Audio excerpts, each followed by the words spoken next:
Hello new YouTubers. അപ്പോൾ ഒരുപാട് പേര് എൻ്റെ അടുത്തൊരു ഡൗട്ട് ചോദിച്ചിട്ടുണ്ടായിരുന്നു. ഇൻസ്റ്റഗ്രാമിൽ അതുപോലെ യൂട്യൂബിൻ്റെ കമൻസിലൂടെയും കുറച്ച് സബ്സ്ക്രൈബേഴ്സേ ഉള്ളൂ, എന്നിട്ടും വീഡിയോയ്ക്കൊക്കെ പരസ്യം വരുന്നുണ്ടല്ലോ, അതുകൊണ്ട് നമുക്ക് എന്തെങ്കിലും ബെനിഫിറ്റ് ഉണ്ടോ എന്നുള്ളത്. ആക്ച്വലി അതുകൊണ്ട് നമുക്കൊരു ബെനിഫിറ്റും ഇല്ല. അത് യൂട്യൂബിൻ്റെ പുതുതായിട്ട് വന്നൊരു പോളിസിയിൽ വ്യക്തമായിട്ട് പറഞ്ഞിട്ടുണ്ടായിരുന്നു. ഇനി മുതൽ കുഞ്ഞ് ചാനൽസിനും ഇതേപോലെ അഡ്വർടൈസ്മെൻറ്റ് കാര്യങ്ങളൊക്കെ വരും. അതിൻ്റെ ഇൻകം കറക്റ്റായിട്ട് ജനറേറ്റ് ആവുന്നത് യൂട്യൂബിന് തന്നെയാണ്. നമുക്ക് ആ ഒരു അഡ്വർടൈസ്മെൻറ്റ് കൊണ്ട് എന്തെങ്കിലും ബെനിഫിറ്റ് വേണമെങ്കിൽ വ്യക്തമായിട്ട് യൂട്യൂബ് നമ്മൾ ക്വാളിഫൈ ചെയ്യേണ്ട ക്രൈറ്റീരിയ പറഞ്ഞിട്ടുണ്ട്.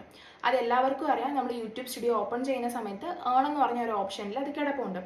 ഒന്നെങ്കിൽ 365 ദിവസത്തിനുള്ളിൽ 4000 മണിക്കൂർ വാച്ച് അവറും 1000 സബ്സ്ക്രൈബേഴ്സും, അല്ലെങ്കിൽ 90 ദിവസത്തിനുള്ളിൽ 1000 സബ്സ്ക്രൈബേഴ്സും 10 മില്യൺ ഷോർട്ട് വ്യൂസും. അതാണ് ഫുൾ മോണിറ്റൈസേഷൻ്റെ. ഹാഫ് മോണിറ്റൈസേഷൻ്റെയാണ് 500 സബ്സ്ക്രൈബേഴ്സ് 3000 മണിക്കൂർ വാച്ച് അവർ എന്നൊക്കെ പറയുന്നത് ഹാഫ് മോണിറ്റൈസേഷൻ്റെയാണ്.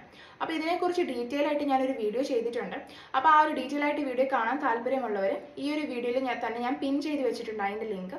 അപ്പോൾ ആ ഒരു ആരോയിൽ നിങ്ങൾ ക്ലിക്ക് ചെയ്താൽ മതി. നിങ്ങൾക്ക് ഇതിനെക്കുറിച്ചുള്ള ഡീറ്റെയിൽ ആയിട്ടുള്ള വീഡിയോ കാണാം. അപ്പോൾ താങ്ക്